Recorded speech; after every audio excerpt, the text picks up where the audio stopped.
Assalamualaikum warahmatullahi wabarakatuh. Selamat pagi, dan pagi. Ketemu lagi bersama saya dengan Ega Sulfar di channel YouTube saya, channel yang membahas terkait dengan anxiety, GERD, dan psikosomatis.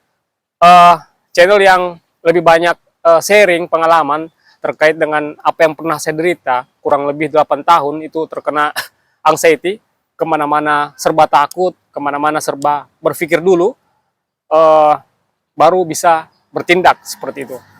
Nah, teman-teman yang sampai dengan hari ini masih berjuang untuk sembuh, saya doakan supaya cepat membaik, cepat pulih.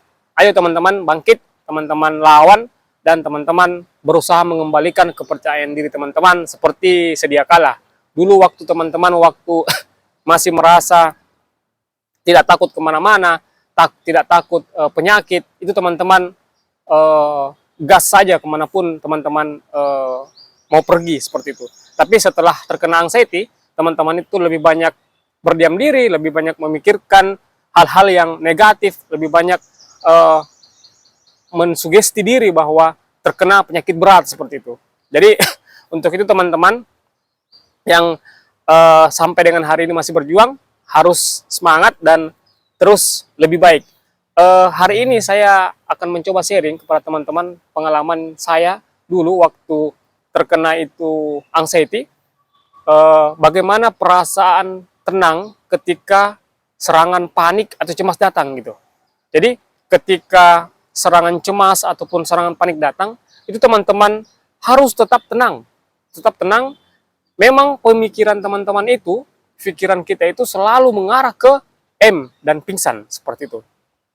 Tapi teman-teman itu bisa lebih tenang lagi dengan cara mengalihkan semua atau memanfaatkan indera teman-teman, baik itu indera pendengaran, penciuman, dan penglihatan, itu dialihkan melihat di sekeliling teman-teman dan menenangkan diri seperti itu.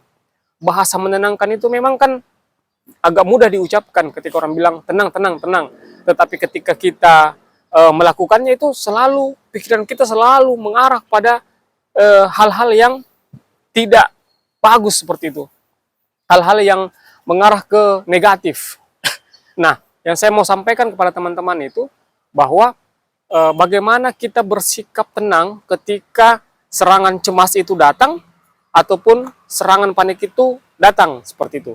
Teman-teman harus melakukan kegiatan-kegiatan normal, kegiatan-kegiatan biasa saja yang tidak terlalu berat dan tidak memakan tenaga yang cukup banyak seperti itu.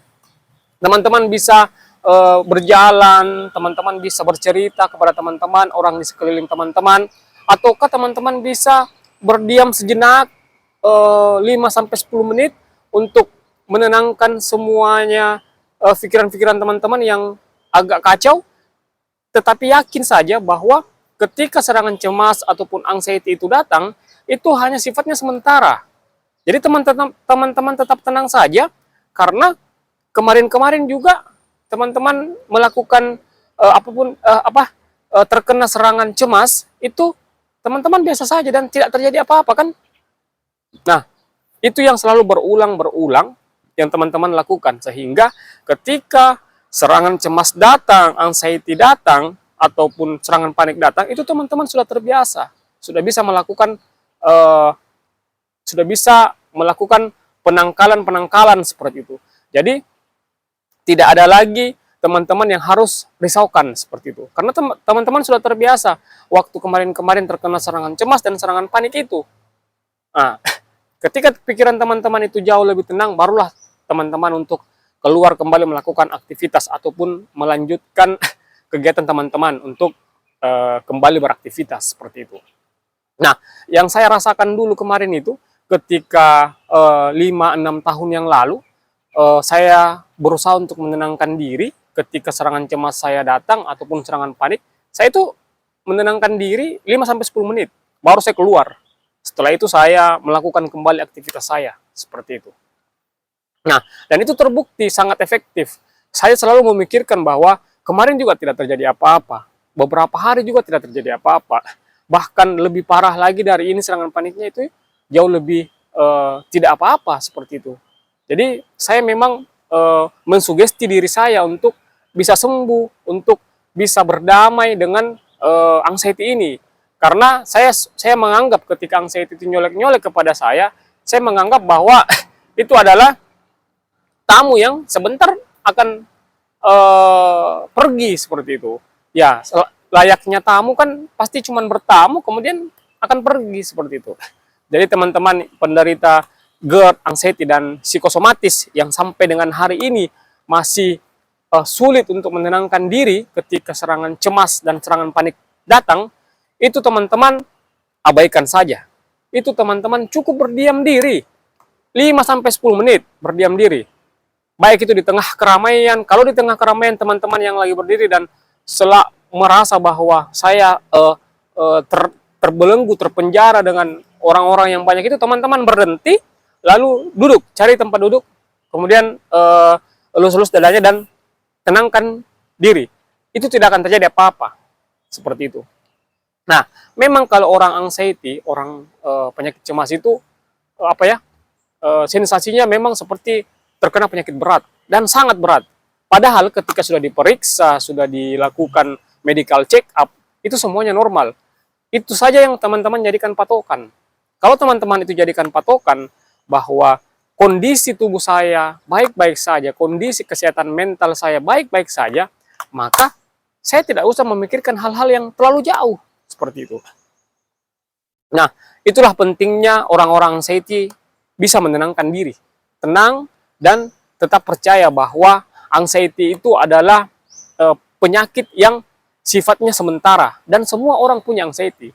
Tenang saja teman-teman, karena semua teman-teman itu punya anxiety gitu. Cuman ada yang berlebihan. Nah, anxiety yang berlebihan ini selalu dipelihara, itu bisa menimbulkan serangan panik. Selalu memunculkan psikosomatis. Kita menganggap bahwa di dalam tubuh kita terkena penyakit berbahaya. Hal-hal sedikit saja yang memicu kita untuk bergerak, itu selalu kita anggap bahwa itu adalah salah satu ciri penyakit serius. Padahal itu tidak ada. Itu semuanya adalah permainan pikiran teman-teman yang teman-teman pelihara sampai dengan hari ini. Seperti itu. Jadi tetap semangat teman-teman. Jadi tetap melakukan aktivitas normal. Kalau anxiety-nya datang di pagi hari, di siang hari, di malam hari, tenang. Tetap tenang. Alihkan, gunakan panca indera teman-teman. Penglihatan, pendengaran, penciuman, dan mulut, itu teman-teman gunakan. Supaya bisa teralihkan dengan segera. Dan setelah itu, sudah tidak ada lagi. Saya yakin dan percaya, karena apa yang saya lakukan kemarin itu terbukti berhasil. Dan cukup membuat saya menjadi jauh lebih baik seperti itu. Nah, untuk itu saya sampaikan kepada teman-teman bahwa ketika teman-teman merasa sedang stuck, sedang tidak bergairah, maka teman-teman harus paksakan untuk bergerak, untuk melakukan kegiatan hari-hari. Seperti yang saya lakukan. Ketika saya terkena flu 3-4 hari, itu saya tidak boleh di rumah, saya harus keluar. Kemanapun itu. Nah, adapun kegiatan-kegiatan saya, baik di kantor ataupun di luar, saya berusaha untuk mengalihkan dengan berkegiatan. Kalau saya sudah capek, ya saya berhenti. Jangan juga dipaksakan, karena kalau dipaksakan bisa jadi sakit, seperti itu. Nah, barangkali ini yang saya bisa sampaikan kepada teman-teman di kesempatan hari ini. Semoga teman-teman cepat membaik dan cepat pulih. Jangan lupa teman-teman untuk subscribe YouTube saya, supaya kita bisa sharing di kolom komentar, kita bisa saling tukar pendapat supaya teman-teman merasa bahwa saya tidak sendirian menghadapi anxiety, GERD, dan psikosomatis ini. Barangkali itu, billahi taufik wal hidayah, wassalamualaikum warahmatullahi wabarakatuh, selamat pagi dan salam sehat.